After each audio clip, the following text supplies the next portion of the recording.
প্রিয়জনদের কাছ থেকে বিদায় নেওয়াটা কি সবসময় অনেক কষ্টের? তার উপর যদি প্রিয়জনদের ছেড়ে অনেক দূরে থাকা হয়, প্রবাসে, হাজার হাজার মাইল দূরে, চাইলেই কখনো আসা যাবে না হুট করে, তখন তো কষ্ট আরও বেশি বেড়ে যায়, তাই না? আসসালামু আলাইকুম।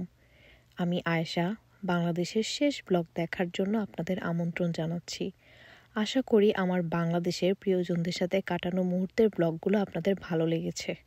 আমি বাংলাদেশ ছেড়ে আমেরিকা চলে এসেছি আজকে অনেক দিন হলো, কিন্তু এখনও যখন আমি ভিডিওগুলো বানাই, ভয়েস ওভারগুলো দিই, বাংলাদেশের বিদায়ের মুহূর্তটার কথা মনে পড়লে আমার এখনও অনেক কষ্ট লাগে। দীর্ঘ 3টা মাস আমি বাচ্চাদেরকে নিয়ে আমার মায়ের সাথে ছিলাম। আমার প্রিয়জনদের সাথে খুব ভালো কিছু সময় কাটিয়েছিলাম। এত ভালোভাবে বাচ্চারা বাংলাদেশের সবার সাথে মিশে গিয়েছিল, আমার কখনো মনেই হয়নি যে আমি বাচ্চাদেরকে নিয়ে আমেরিকা থাকতাম। মনে হয় আমি ওদেরকে নিয়ে সারা জীবন ধরে বাংলাদেশেই ছিলাম।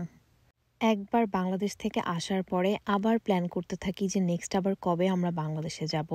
আসলে প্রবাসী মানেই এমন, যতই বিদেশে থাকি না কেন মনটা কিন্তু আমাদের নিজের দেশেই পড়ে থাকে।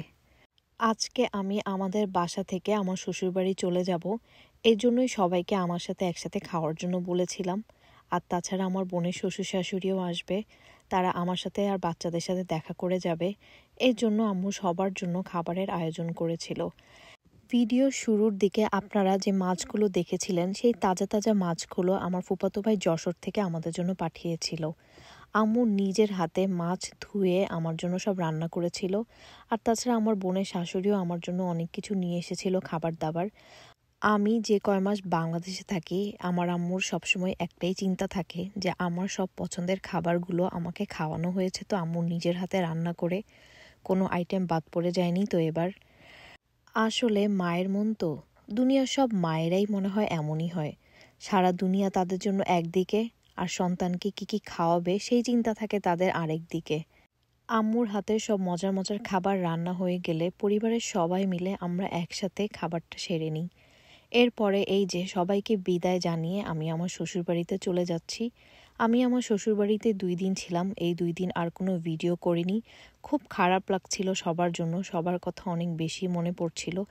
টানা এতটা লম্বা সময় ধরে বাচ্চাদেরকে নিয়ে এক জায়গায় থাকার কারণে সবার প্রতি একটা অন্যরকম মায়া জন্মে গিয়েছিল, চাইলেও বারবার ভুলতে পারছিলাম না। খুবই দীর্ঘ আর কষ্টকর একটি ফ্লাইট শেষে আমি বাচ্চাদেরকে নিয়ে আমেরিকাতে পৌঁছালাম।